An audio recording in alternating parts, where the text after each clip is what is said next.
ఏంటయ్యా ఇలా వచ్చారు?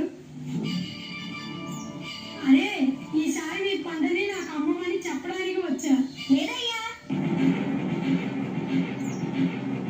ఈసారి నా పంటని మేమే పట్టణంలో అమ్ముదాం అనుకుంటున్నాం. ఎందుకంటే మీరు మాకు చాలా తక్కువ సొమ్ము ఇస్తున్నారు.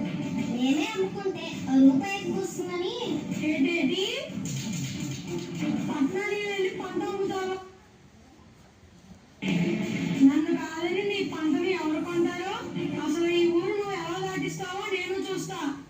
రేయనక పగలనక ఎండనక వాననక బాధనక వరదనక కోడి కూత గుయ్యగాలి నాకు ఎత్తి పొలం ఏరి సాలు పట్టి కొండ రేసు తుక్కి దున్నితుగా లేచి నీరు పెట్టి తమ్ము చేసి విత్తు నాటి పైరు పెంచి పస్తు నుండి పుస్తలన్నీ మందు దల్లి కలుపు తీసి కాపు కాచి కోత కోసి కుప్ప నూర్చి బస్త తిట్టి బాలుగాలు రైతు బిడ్డ మిత్రులంత చెమట చేసి ఎనకేస సొమ్ముని ఎక్కి తిరిగేలోపు కాజేయడానికి నీకెన్ని గుండెలు. సరేరా, నీ కష్టం తెలియక అలా అనేసాను. నీ ఇష్టం.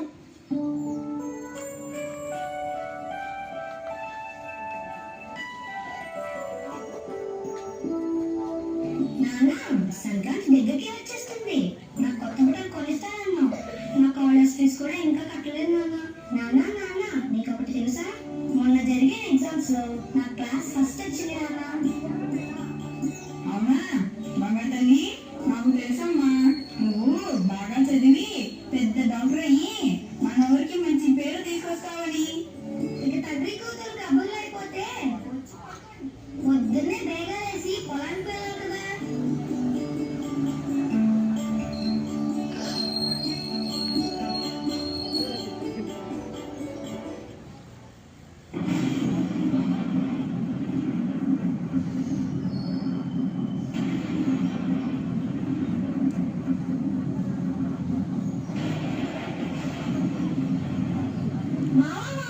ఒక్కసారి ఏంటి ఊరులో మెరుపులు?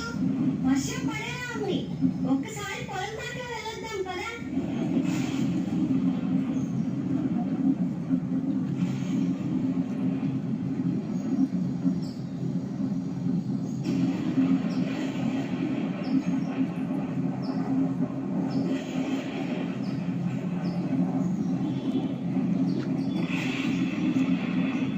అమ్మో, నా పొలం మొత్తం మునిగిపోతుంది.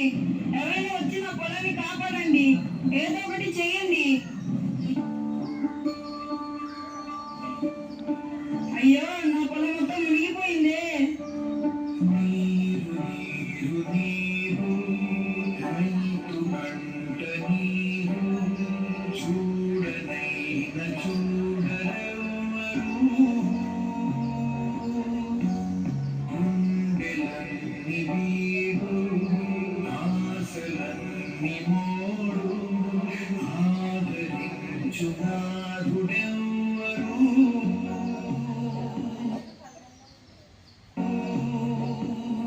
ఒకప్పుడు రైతు ధైర్యంగా బతికేవాడు, కానీ ఇప్పుడు రైతు భయంతో బతుకుతున్నాడు. పంట వేయాలంటే నీళ్లుంటాయో లేదో భయం, నీళ్లుంటే పంట చేతికి వస్తుందో లేదో భయం, పంట చేతికి వస్తే దాన్ని ఎలా కాపాడుకోవాలని భయం. అదే భయంతో తను అనుకున్న ధర వచ్చినా రాకపోయినా వచ్చిన ధరకే తన పంటను అమ్మేసుకుంటున్నాడు.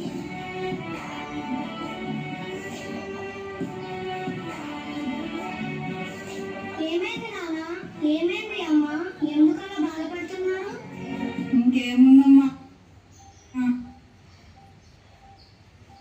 నేను డాక్టర్ని చేసేది ఎలా అమ్మా?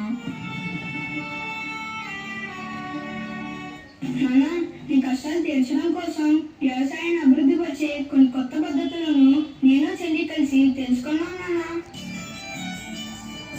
అవునా, ఏంట్రా అవి? సరే చెప్తా వినండి అన్నారు. డ్రోన్లు మరియు ఏఐ రోబోట్లు. పంటలు పర్యవేక్షించడానికి, పురుగుల మందులు పిచికారీ చేయడానికి డ్రోన్లను ఉపయోగిస్తున్నారు. ఏఐ ఆధారిత రోబోట్లు సాగు పనులు చేయడానికి సహాయపడుతున్నాయి. Smart farming. భూమి లేకుండానే పంటలు పండించే పద్ధతులు, వ్యవసాయంలో డిజిటల్ టెక్నాలజీని ఉపయోగించడం స్మార్ట్ ఫార్మింగ్లో భాగం. ఆధునిక యంత్రాలు. భారీ వ్యవసాయ యంత్రాలతో పాలు పితికే పద్ధతులు వంటి ఆధునిక సాంకేతిక పరిజ్ఞానం వ్యవసాయాన్ని సులభతరం చేస్తుంది. డిజిటల్ విప్లవం.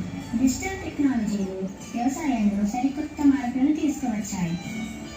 ఈ సాంకేతికతల వల్ల ప్రయోజనాలు: 1. దిగుబడి పెరుగుతుంది.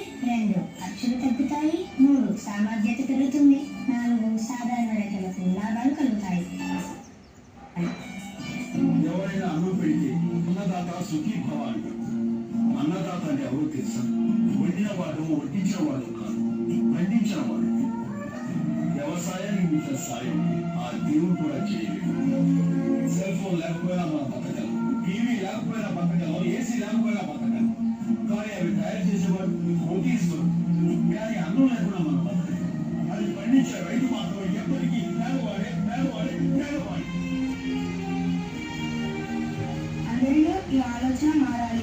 రైతు అంటే కష్టాలు, కన్నీళ్లు మాత్రమే కాదని, ఈ నూతన పద్ధతులను ఉపయోగించి వ్యవసాయం చేయడం ద్వారా మంచి లాభాలు వస్తాయని తెలుసుకోవాలి. అలానే అగ్రికల్చర్కి సంబంధించి విద్యారంగంలో వివిధ రకాల కోర్సులు అందుబాటులో ఉన్నాయి. వాటిని తెలుసుకొని అందులో రాణించే విధంగా ఎవరైనా అన్నం పెడితే అన్నదాత ఈ నూతన పద్ధతులను ఉపయోగించి వ్యవసాయం చేయడం ద్వారా మంచి లాభాలు వస్తాయని తెలుసుకోవాలి. అలానే అగ్రికల్చర్కి సంబంధించి విద్యారంగంలో వివిధ రకాల కోర్సులు అందుబాటులో ఉన్నాయి. వాటిని తెలుసుకొని అందులో రాణించే విధంగా ప్రతి తల్లిదండ్రులు వారి పిల్లల్ని ప్రోత్సహించి దేశాన్ని అభివృద్ధి బాటలో నడిపించాలి. ఇంతటితో ఈ స్కిట్ ముగిసింది.